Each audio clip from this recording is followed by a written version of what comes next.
Hi everyone, it's Trish, and today we are going to make homemade pasta. Now I've already washed my hands and I need to take off my rings, and I have measured out 2¼ cups of all-purpose flour. I use unbleached onto my work surface. Now I use this, it's a little thing that I put down on my countertop or on my table because I have to film today. And I just feel better about it because I can really clean this well. So 2¼ cups of flour. And what we're gonna do is we're gonna make a well. So we just wanna have some room here in the center of the flour to work with our eggs. These are large eggs, 4 of them. I get cage-free, Florida, laid by Florida hens.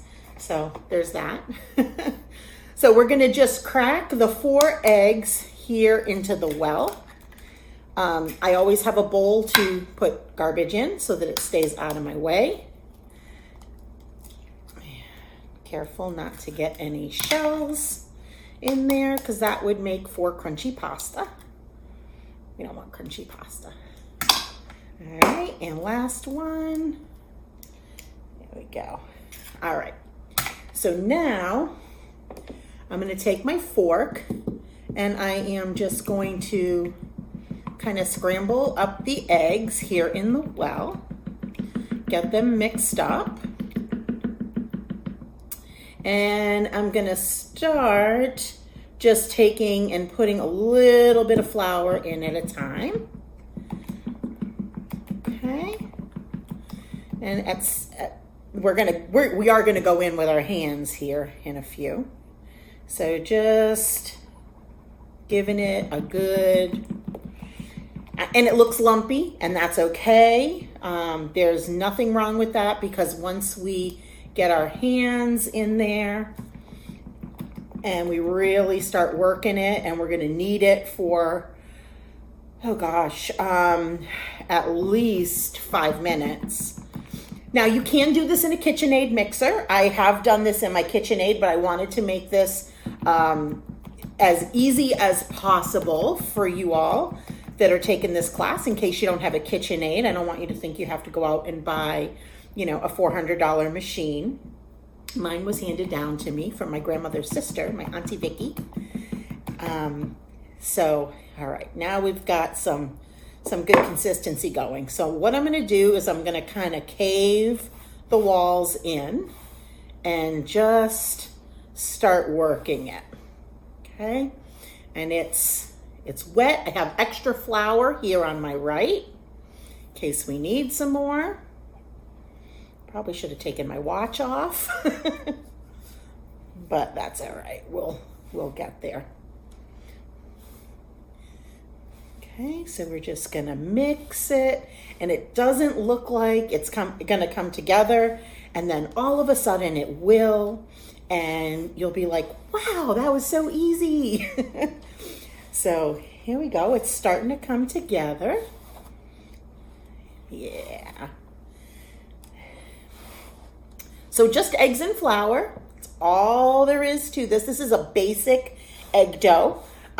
This dough is called the mother dough because you can add different things to it to change it up. And I'm gonna, once my hands are clean again, I'm going to show you a book that I love.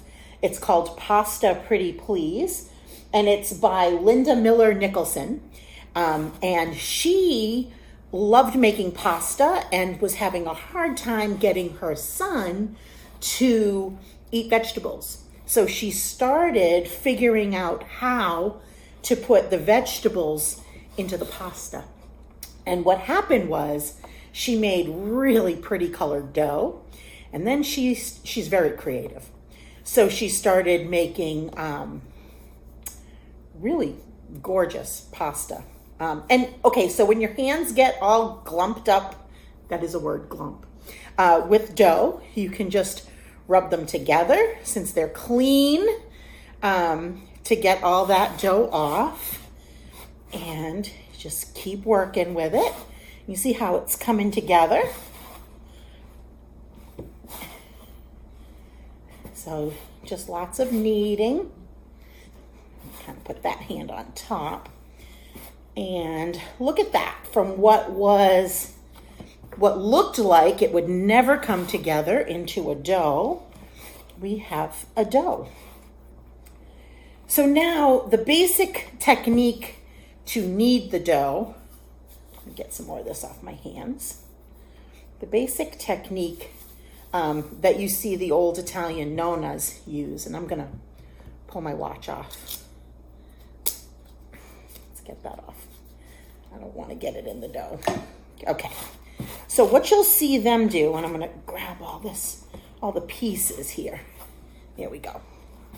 So you'll see they will push with one hand and pull with the other, and keep doing this, and it kind of shreds the dough. And after some time, you'll have a very smooth dough. So I'm going to continue to knead my dough, and you continue to knead your dough, and then we'll meet back here once it's kneaded, and you see, so that way you can see what it really should look like before you stop kneading the dough. Be right back.